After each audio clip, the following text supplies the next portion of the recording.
మన్మథ దహనం జరిగిన తరువాత చూస్తూ ఉండిపోయిన సుకుమారి అయిన పార్వతి చెలికెత్తల ఎదురుగా ఇదంతా జరగటం చూసి సిగ్గుపడి అవమానం పొంది వ్యర్థమైన తన సుకుమార శరీర సౌందర్యాన్ని నిందించుకొని శూన్య హృదయంతో ఇంటికి వెళ్ళిపోయి ఈశ్వరుడి వంటి భర్త అటువంటి ప్రేమ తనకు ఎలా లభిస్తాయా అని ఆలోచిస్తూ ఉండిపోయి చివరకు ఏకాగ్రమైన చిత్తంతో తపస్సు చేసి తన సౌందర్యాన్ని మొక్కవోనట్లు మలుచుకోవాలి అనుకుంది.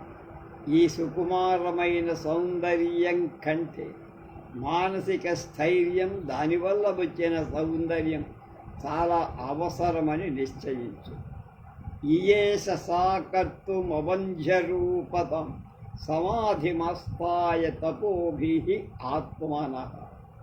పువ్వులాంటి ఈ శరీరం అరణ్యవాసాన్ని సహించలేదని తల్లి పార్వతిని నివారించే ప్రయత్నం చేసింది, కానీ స్థిర నిశ్చయం కల పార్వతిని ఒప్పించలేకపోయింది. తండ్రి హిమవంతుడు ఆమె పట్టుదలకు సంతోషించి ఆడపిల్ల చిన్న భావన లేకుండా ఆమె కోరుతున్నట్లు చెయ్యటానికి పెద్ద మనసుతో అంగీకరించి ఆమె తన సౌకుమార్యానికి, సౌందర్యానికి పోషకాలను ఇంతవరకు ధరించినటువంటి పట్టుబట్టలు, నగలు అన్నీ తీసేసి నార వస్త్రాలు ధరించి మౌంజీ బంధనం వేసుకొని ఆ వనంలో నేల మీదే రాత్రుడు పడుకొని చేతినే తలగడగా చేసుకొని అన్ని సుఖాలు త్యాగం చేసింది. ఇక్కడ ఉన్న చిన్న మొక్కలకు నీళ్లు పోసి పెంచుతో, లేళ్లకు ధాన్యపు గింజల్ని పంచి వాటిని లాలిస్తూ, తలస్నానం చేసి అగ్నిహోత్రాన్ని నెలకొల్పి హోమం కూడా చేస్తారు. నిత్యం స్తుతి పాఠాలు చేస్తారు. ఆమె స్థావర జంగమాలతో ప్రేమతో వ్యవహరిస్తూ నియమ నిష్టలతో కాలం గడిపి ఈమె చేసే ఆ నిస్వార్థమైన సేవకు ఆ తపోవనమే పవిత్రమైందన్నట్ట కాళిదాసు. కానీ ఆమె మనసులోని భావన సఫలమయ్యే సూచనలేం కనపడాల. ఇప్పుడు మరింత కఠినమైన తపస్సు చేయటానికి నిశ్చయించి మా తపో మహత్ సాచరితం ప్రచక్రమే అన్నాడు కనుక గ్రీష్మ ఋతువులో 4 వైపులా 4 అగ్ని శిఖలు ఉంచుకొని 5వ అగ్నిగా సూర్యుడి నిశ్చల దృష్టితో చూస్తూ కాలం గడి ఆ ఎండలకు వడిలిపోయిన ఆమె ముఖకాంతి విచిత్రంగా మరింత కాంతివంతంగా పద్మంలా వికసించి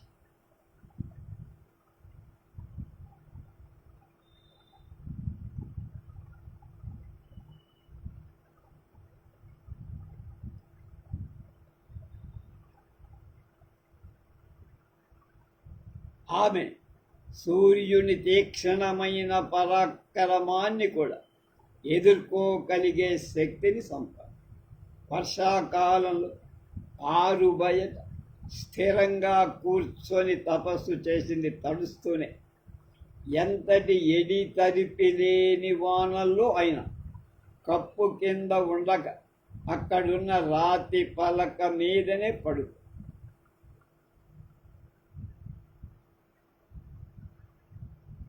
ఇలా వర్షఋతువులో కూడా అప్రతిహతమైన శక్తిని తనలో నింపుకో. అలా హేమంత ఋతువులో చలిక నీటిలోనే ఉంటూ మంచుతో చల్లనైన కఠినమైన రాత్రులు గడి నీటిలో నివాసం ఆమెకు స్థిరత్వాన్ని చేకూర్చు. ఇలా ప్రకృతిలోని అన్ని ప్రత్యేక శక్తులు తన తపస్సులో తనలోకి తీసుకో. కేవలం వర్ష ఉదకాన్ని, చంద్ర కిరణాలను తన ప్రాణం నిలుపుకోవటానికి మాత్రమే ఆధారంగా తీసుకో. ఇంకేం తెల్ల రాలిన ఆకుల్ని సైతం తినకుండా తపస్సు చేసింది కనుక పర్ణం అంటే ఆకు, అపర్ణం అంటే ఆకులు తినకుండా తపస్సు చేసింది కనుక అపర్ణ అయింది. ఇలా అతి సుకుమారమైన తన శరీరాన్ని ధ్రువం వపు కాంచన పద్మ నిర్మితం మృదు ప్రకృత్యాచ ససారమేవచ అని బంగారం పద్మలా పదునుగా తన స్వభావాన్ని మృదువుగా మలచుకొని శక్తి స్వరూపిణిగా మారి రాక్షస సంహారం చెయ్యగల పుత్రుణ్ణి కనటానికి అవసరమైన రీతిగా బలాన్ని, ఆత్మబలాన్ని, శారీరక బలాన్ని, తేజస్సుని సంపాది పార్వతి ఉమగా రూపాంతరం చెంది ఈ స్వరూపంతో ఈశ్వరుడి మనస్సును ఆకర్షించమని బ్రహ్మదేవుడు చెప్పింది ఎక్కడ మన్మధుడి మాటే ఆయనిచ్చినటువంటి సలహాలు లేదు. ఆ మన్మధుడి మాట వాడు తెచ్చుకున్నాడు, ఎవడు దేవేంద్రుడు. కానీ ఇంద్రుడు మన్మధుడిని తగినవాడని అపోహపడ్డాడు. అక్కడ తత్ర కందర్ప మగమత్పాకశాసన అన్నాడు ఎవరు? కాళిదాసు. స్త్రీ సాన్నిధ్యాన్ని తన తపస్సుకు అద్దంకిగా భావించి వెళ్ళిపోయిన శివుడే తనంత తానుగా ఉమరూపంలోకి మలచుకొన్న పార్వతి దగ్గరకు ఆయనే పరిగెత్తుకొచ్చి తానెవరో చెప్పకుండా ఆమె మానసిక స్థైర్యాన్ని దీక్షకు పరీక్ష పెట్టి తెలుసుకోవాలి.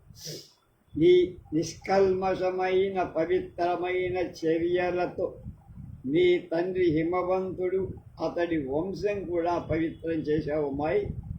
మహీధర పావితయేష స అన్వయ అన్న అని ఆమెను ప్రశంసించారు.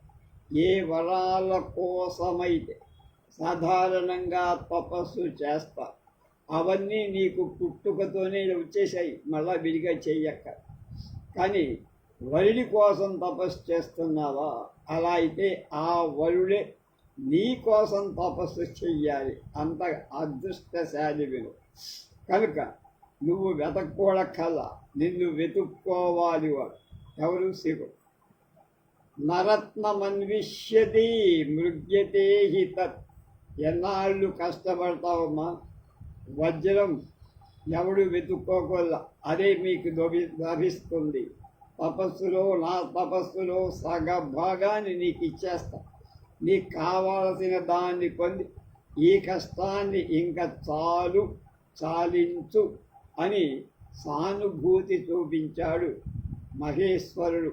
తర్వాత ఉమామహేశ్వరుడు అవుతాడు.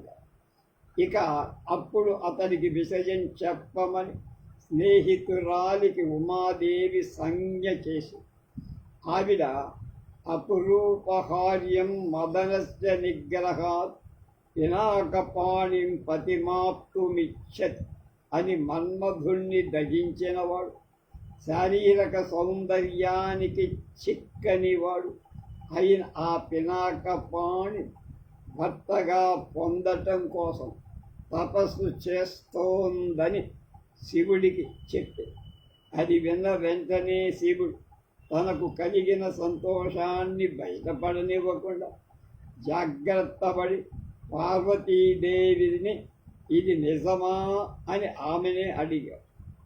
తపహా కిలేదం తదవాప్తి సాధనం అని, మిమ్మల్ని పొందాలంటే తపస్సు తప్ప ఇంకొక సాధనం లేదని నాకు తెలిసిందండి, అందుకనే ఇంత తపస్సు చేయాల్సి వచ్చింది అని.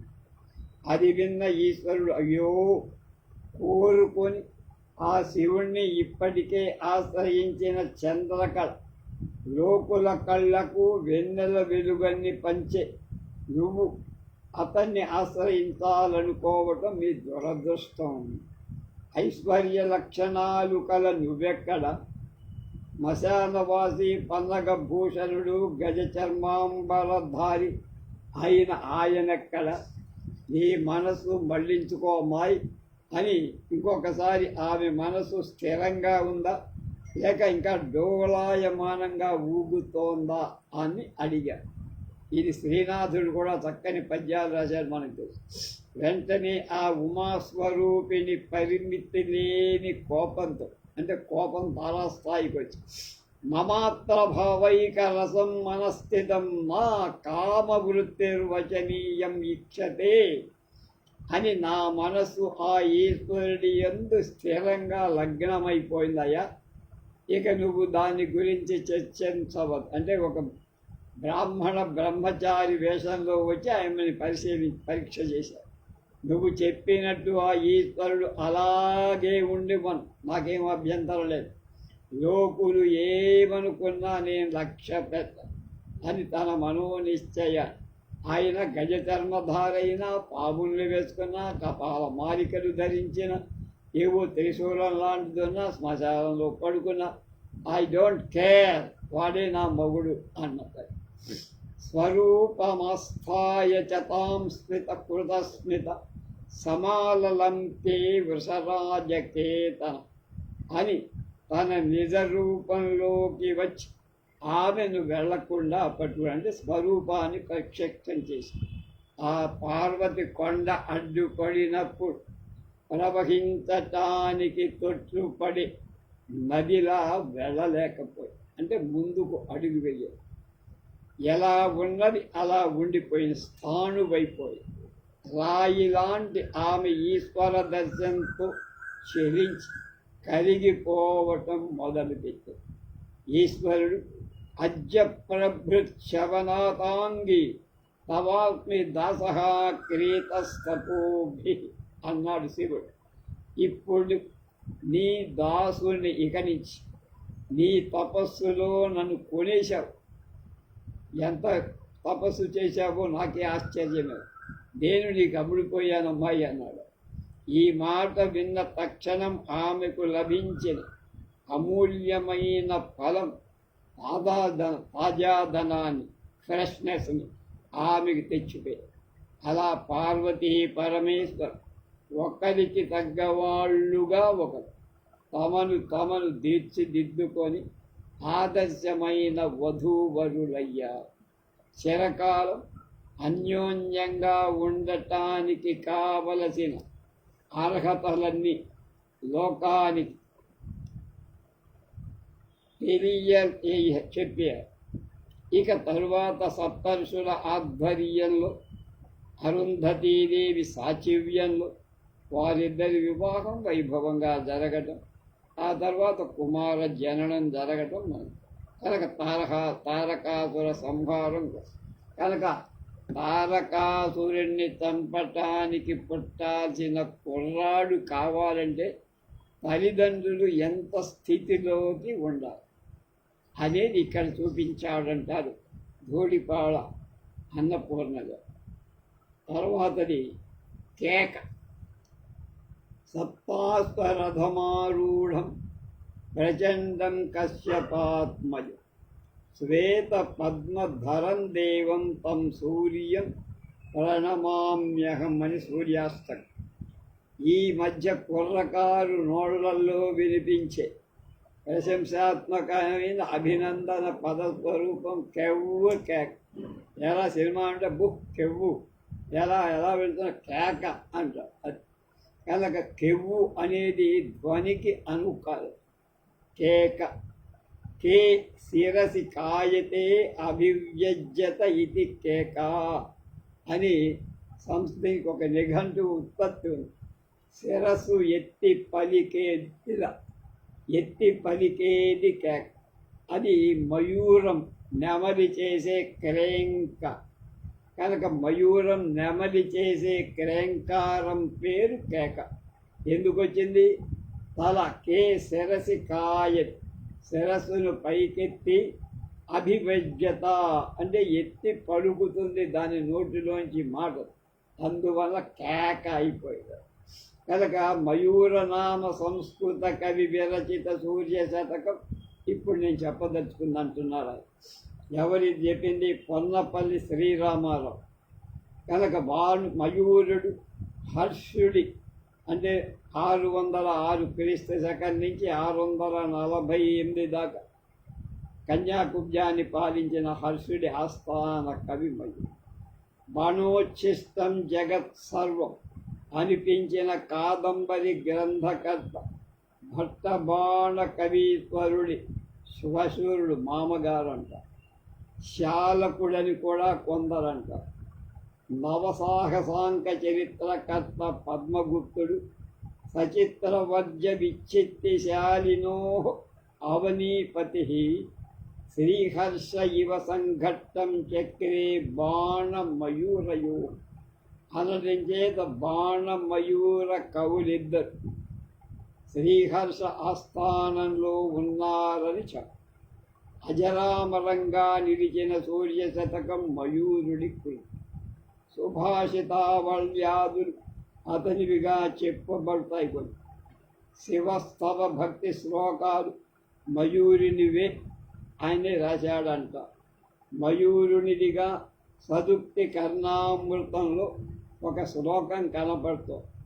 సంవ్యానాం సుఖ పల్లవేషు తరళం వేణీ గణే గుణేషు స్థితం మందం కుంచన సంధిసుస్త నతతోత్సంగీషు దీప్తాచిషం ఆలోక్య త్రిపురావరోధన వధూ వర్గస్య ధూమధ్వజం హస్త ప్రశస్త సరాసనో విజయతే దేవో దేవో దయాద్రీక్షణ. వాల్పూరికి సోమనామత్యు పండితారాజ్య చరిత్ర మయూరుని చెప్పిన శివస్థవాలు మనకి లేవు. వల్లభదేవ మధుసూదన కవులు మయూర సూర్య శతకాన్ని బాగా వ్యాఖ్యానం. భక్తి మాయూర వక్తాబ్జ పద విన్యాస శాలిని నత్తకీవ సరీవ ననీవర్త నత్త నరీ నత్తి సభా మధ్యే సరస్వ. ఐతిహ్యాలుగా జనస్మృతిలో పడి అల్లిన కట్టు కథలు కమ్మగానే ఉంటాయి. బాణభట్టు భార్య మయూరుడి చెల్లెలు అంటే బామ్మర్దనం. నేను ఇందాక పొరపాటు అల్లుడు వసురుడు అంటే బామ్మ. వాళ్ళింటికి వచ్చిన మయూరుడు రాత్రి చావడిలో నిద్రపోతుంటే లోపల బాణుడికి అతని భార్యకి ప్రణయ కలహం వచ్చింది. ఆమె ఎంతకీ ప్రసన్నురాలు కాదు. కోపం పరాన్ముఖమైపోయి కోపశాంతికై బాణుడు ఒక శ్లోకం చదివాడు. గత ప్రాయ రాత్రి కృతస్తను శశి శేర్యతైవ ప్రదీపోయం నిద్రావశముపగతో భూర్ణితైవ ప్రణమ్యాంతో మానః శజసి నతధాపి క్రుధమహూ. అంటే ఓ ప్రేయసి రాత్రి తెల్లారిపోతుంది, చంద్రుడికి అయిపోతున్నాడు, దీపమము కులికుమంటోంది, నమస్కారంతో కోపం తొలగిపోతుంది అంటూ ఉంటారు. కానీ నువ్వు కోపాన్ని వదలకున్నావేమిటి అన్నాడు. కొంత జ్ఞాపకం. మయూరుడు మెలకువగా ఈ శ్లోకం విని అప్రయత్నంగా ఆయన మూడు పాదాలే రాశారు. 4వ పాదం రాశారు. కుచవ్రత్యా సత్యా హృదయమపిచే చండి కఠినం. స్థనాలను అంటి ఉన్న నీ హృదయం సైతం కరిగిపోయింది కదా అని అతని సోదరి అయిన తన భార్యను ఇలా అనటం చేత కుపితుడైన బాణకవి మయూరుణ్ణి కుష్ఠవ్యాధ పీడితవు కాగా అని శపించాడు. మయూరుడు కూడా ఆగ్రహించి తన బావ అయిన బాణుని క్షయరోగి కమ్మని ప్రతిశాపం ఇచ్చాడు. భట్టభానుడు చండీ శతకం రాసి తన రోగాన్ని నయం చేసుకుంది. ఆరోగ్యం భాస్కరాదిచ్చేత్ అని ఆర్యోక్తి కనుక మయూరుడు త్రయీ తనువైన సూర్యుని అంటే 3 వేదాల స్వరూపమైన సూర్యుని స్తుతిస్తూ ఈ శతక రచన చేసి కుష్టు వ్యాధి నుండి విముక్తుడు. కావ్య ప్రయోజనాల్లో దుఃఖ నివృత్తి ఒకటని కావ్య ప్రకాశికలో మమ్మటాచార్యుడు చెప్పారు. మయూరుడికి కుష్ఠవ్యాధి సూర్యస్తుతితే నివారితమైందని. ఆదిత్యాదేర్మయూరాదీనామివాన్ అర్ధ నివారణం. మయూరుడికి కుష్ఠరోగం పూర్వకర్మ ఫలింగా లభించిందని జగన్నాథ పండితరాజు. కవితా కామినికి కర్ణపూరో మయూరో భాసో హాస కవికుల పురు కాళిదాసు విలాస అన్నారు విమర్శ. మయూరుడి సూర్య శతకం సూర్యుడున్నంతకాలం ప్రకాశిస్తూనే ఉంటుంది అని పండిత ప్రశంస. ఈ ఒక్క శతక రచనతో మయూర కవి అజరామర కవి అయిపోయాడు. రాజశేఖరుడు మయూరుణ్ణి దర్పం కవి భుజంగానాం గతాస్త్రవణ చోచరం విష విద్యేవ మాయూరి మయూరీ వాంగ్ని కృతంతతి. నెమలి క్రేంకారం వంటి మయూరుడి యొక్క మాట నీచ కవులచే విషసర్పాల చెవిని సోకగాని విష విద్యలాగా వారి దర్పాన్ని నశింపచేస్తుంది. కనుక ఆయన క్రేంకారం వదిలాడంటే నీచ భావన అనేటువంటి సర్పాల విషమంతా హరించుకుపోతుంది. ఈ శతకంలో శైలి ఓజో గుణం శబ్దాలన్నీ గంభీర గౌడీ రీతిలో నడుస్తాయి. అర్ధాలంకారంతో పాటు యమకాది శబ్దాలంకారాలు కూడా కనపడతాయి. మయూరుడు మహాప్రౌఢ కవి. కవితా చమత్కారానికి ఇక లెక్కే లేదు. కలంకారీతనం మెచ్చుకోదగిందంటారు పండితు. భావనా వైభవం అద్భుతం. ఒకే సూర్యుడు సమస్త లోకాలలో ఒక సూర్యుడు సమస్త లోకం అని ఉందిగా పోదండి. శతవిధాలుగా సాక్షాత్కరిస్తాడంటాడు. ఊహాశాలితమనం అబ్బురపరుస్తుంది. ఈ శ్రీనాథ కవి సార్వభౌముడి కాశీఖండంలో ఈ శతక శ్లోకాన్ని అనువదించి తనకు ఈ శతకం పట్ల మక్కువను అభివ్యక్తం చేశాడు కవి సార్వభౌముడు. ఈ శతకాన్ని ఆకొండి వ్యాసమూర్తి గారు, వడ్డాది సుబ్బరాయ కవి వసుకవి అంటారు. పాతూరి సీతారామాంజనేయుడు మొదలైన వాళ్ళు తెనిగించారు. వెంజమూరి శేషఫణి శర్మ గారు వ్యాఖ్యానం కూడా రాశారు. ఆది కవి నన్నయ్య విశ్వవిద్యాలయం ఆచార్యుడు తలారి వాసు గారు తాత్పర్యాది వివరాలు అందించారు. సీసాలకెక్కించే శ్రీనాథ కవిరాజు మయూర కవనస్థ మధుర రసం అని ప్రస్తుతించారు విద్వత్ కవిశేఖరుడు జటావల్లభుల జగన్నాథుని. శ్రీనాథుని అనువాద పద్యం. సాతశ్యామాలతాయ పరమసురి తమోరణ్యవహ్నేరివార్చి ప్రాచ్యేవగ్రే గ్రహీతుం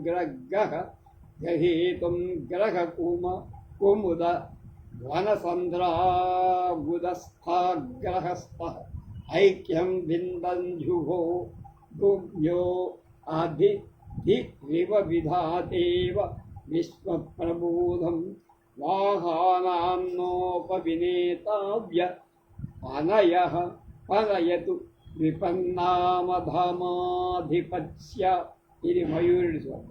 చీకటి అనే దావాగ్ని జ్వాల రోదసి ప్రాంతమంతా చీకటి అలముకోగా నింగి నేలల మధ్య ఏర్పడిన సరిహద్దు రేఖ తిమిర అంటే చీకటిని ఛేదించే గొడ్డల గ్రహాలని కలువల్ని కొయ్యటానికి తూర్పు అనే స్త్రీ చాచిన హస్తమ అన్నట్లుగా విశ్వదర్శనం కలిగించే నూతన బ్రహ్మ అన్నట్లుగా ఉన్న సూర్య రథసారథి అయినటువంటి అనూరుడు మీ పాపాలని తొలగించి శ్రేయస్సులు కలిగించు కాక.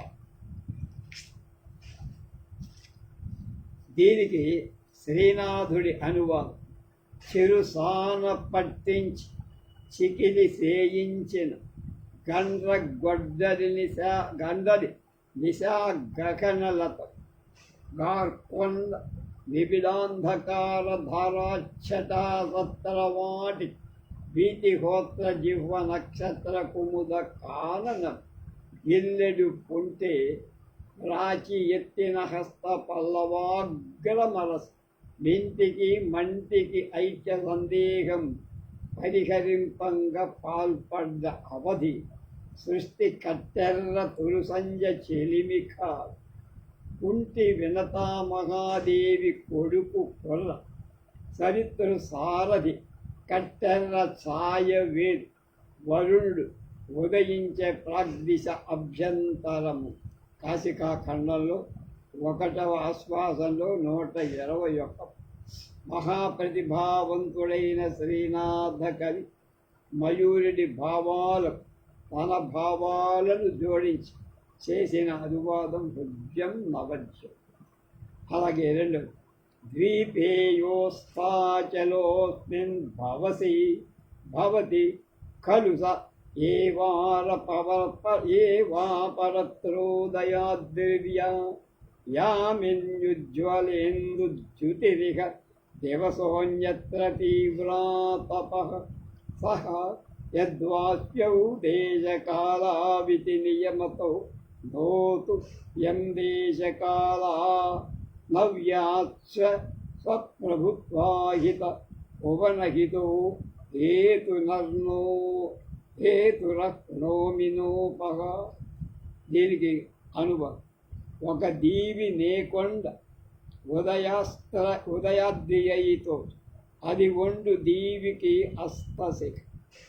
ఏది ఉదయాద్రో అది అస్తం. ఒక దీవి తొలి సంధ్య ఉన్మేషమును చూపు ఉదయించు మరి సంధ్య ఒండు తీవి. ఒక దీవి నిండు చంద్రికలు మెందుల బ్రాకు. ఒక దీవి బీరెండ ఉబ్బి కాదు. ఒక దీవి ధవళించిన ఒక ఋతు ప్రారంభం. ఒక దీవి విపు నివృత్త ఉందు ఒక ఋతు. దక్షిణాయన ఒక దీవి తడుపు చూపు. ఉత్తరాయణ ఒక దీవి ఉత్పత్తి. ఇన్నిటికి యత్ప్రభావంబు హేతుభూతం అట్టి రవితేరు సాగే లంకాద్రి మీద అన్న. మయూర కవి కేవలం కవి కాదు, మహావిద్వత్ కవి. స్థాళీపులాక న్యాయంగా మరి 2 శ్లోకాలు. పరాతై శైలారగ్రరంగే రజని యవనికాపాయ సంలక్ష్య లక్ష్మీ విక్షిప్యాపూర్వ పుష్పాంజలి ముడు నికరం సూత్రధారాయమాణ యా మేష్వం కేష్వివాహ్నః పురతరుచిషు చతుర్వేవ లబ్ధ ప్రతిష్ఠా అవ్యాప్రస్తావయంగోద జగదటన మహానాటికాం సూర్యసూత. ఇది మయూరుడి వర్ణన ఎలా ఉందంటే, ఆయన సూర్యుడి సారథి. ఎవరు? అనూరుడు. కనుక సూర్య ఉదయాత్పూర్వమే మొదట ఆయన దర్శనం కావాలి ప్రజలకు. సృష్టి స్థితి లయాలతో లోక ప్రవృత్తి అంతా ఒక మహానాటకం. ఆ నాటకానికి పూర్వరంగ ప్రవర్తకుడు అనూరుడు. సూర్యుడు ఉత్తరంగ ప్రవర్త. అనూరుడి నాంది ప్రస్తావనలకు ఉదయ పర్వతమే రంగస్థలం, రాత్రి చీకటి తెర, అరుణోదయ కాంతి రంగస్థీపస్వం. చెదురుమదురు తారలు పుష్పాంజలి, పగటి 4 జాములు 4 అంకాలు. సూర్యుడి నిత్యస్థిర లోకయాత్రా రూపాన్ని సూత్రధారుడైన అనూరుడు మిమ్మల్ని కాపాడుక. ఎంత చక్కని వర్ణన! మయూరుడి అనల్పకల్పన పారీణతకు ఇంకొక ఉదాహరణం అశ్వవర్ణనంలో. ధున్వంతో నీరదాళేర్నిజరుచి హరితపార్తయో పక్షతుల్య స్థానూత్నై ఖలీలైః ఖచితమురు రుచశ్చోతతాలోహితేన ఉద్దీయేవ వ్రజంతో వియతి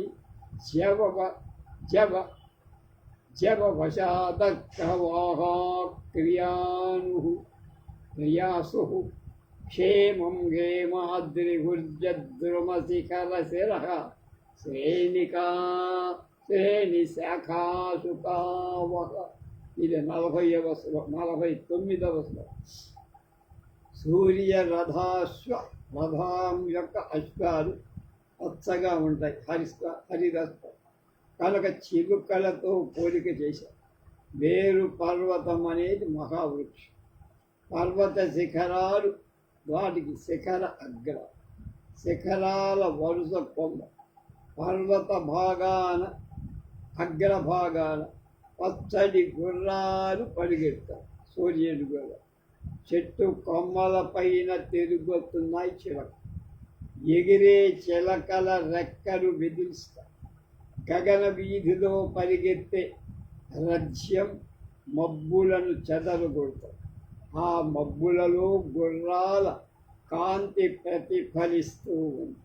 మేఘాల కదలిక చిలక రెక్కల కదలికలలాగా ఉంటాయి. అశ్వాలకు కళ్యాల రాపిడి వలన నోటిలోంచి బయటికి వచ్చే రక్తపు యొక్క అరుణిమ ఎర్రదనం చిలక ముక్కుల ఎర్రతనానికి పోలిక. అలాంటి సూర్యరథ అశ్వాలు మన జవసత్వ సుఖక్షేమాలు కలిగించు. ఇలా ఈ శతకంలో ప్రతి శ్లోకం కవి పండిత ఆరోగ్యప్రదాలై సుస్థైన శబ్దార్థాలు మనోజ్ఞ కల్పనలతో నిండిగా. సంస్కృత సాహితీ రంగంలో కవిత్వ కల్పనం, పాండిత్య పడుత్వం రంగరించి ఒకే ఒక్క శతక రచనంతో మహాకవి స్థానాన్ని సంపాదించుకున్న మయూర కవి ఈ శతకాన్ని రాసిన ఫలశ్రుతి శ్లోకాల పరామర్శతో ఈ శ్లోకాన్ని ఈ వ్యాసాన్ని ముగిస్తానన్నారు కొన్నపల్లి శ్రీరామ. చత్వారింశత్ప్రభాయాత్రయమధవ యమధచ పునర్వాజినాం షట్కముక్తం పశ్చాన్నేతుర్విష్కట్టం పునరపి పునరపి చ దశస్యందవస్త్వైకముక్తం దశస్యందనస్యైకముక్తం భూయోస్థౌ మండలస్య స్ఫుట మధ చరేవేర్వింశతి శ్రీమయూరే నేత్థం నానేత్థం ప్రాతఃపఠే శతకం అనుదినం సూర్యసాయుజ్యమేతి మల చత్వారింశత్ప్రభాయాస్త్రయ మధచ పునర్వాజినాం షట్కముక్తం పశ్చాన్నేతుర్విశంకంపు న అపి చ దశస్యందనస్యైకముక్తం భూయోస్థౌ మండలస్య పుటమధ చరవేర్వింశతి శ్రీమయూరే నేత్థం ప్రాతఃపఠేజ్యశతకం అనుదినం సూర్య సాయుజ్యమేతి. ఈ మయూర శతకంలో 6 ముఖ్యాంశాలు ఉన్నాయి. సూర్యకాంతి వర్ణన 43 శ్లోకాలు. సూర్య రథ అశ్వాలని 6 శ్లోకాలు. అనూరుడి వర్ణన 12 శ్లోకం. సూర్య రథ వర్ణన 11 శ్లోకం. సూర్య బింబ వర్ణన 8. సూర్య దేవ వర్ణన 20 శ్లోకాలు. ఫలశ్రుతి 2 శ్లోకాలు, మొత్తం 102 శ్లోకాలు. చివరగా శ్లోకాన్ లోకస్య భూత్యై శతమితి రచితాన్ శ్రీమయూరేణ భక్త్యా యుక్తశ్చైతాన్ పఠేజ్య స హృదపి పురుషः సర్వపాపైర్విముక్తః.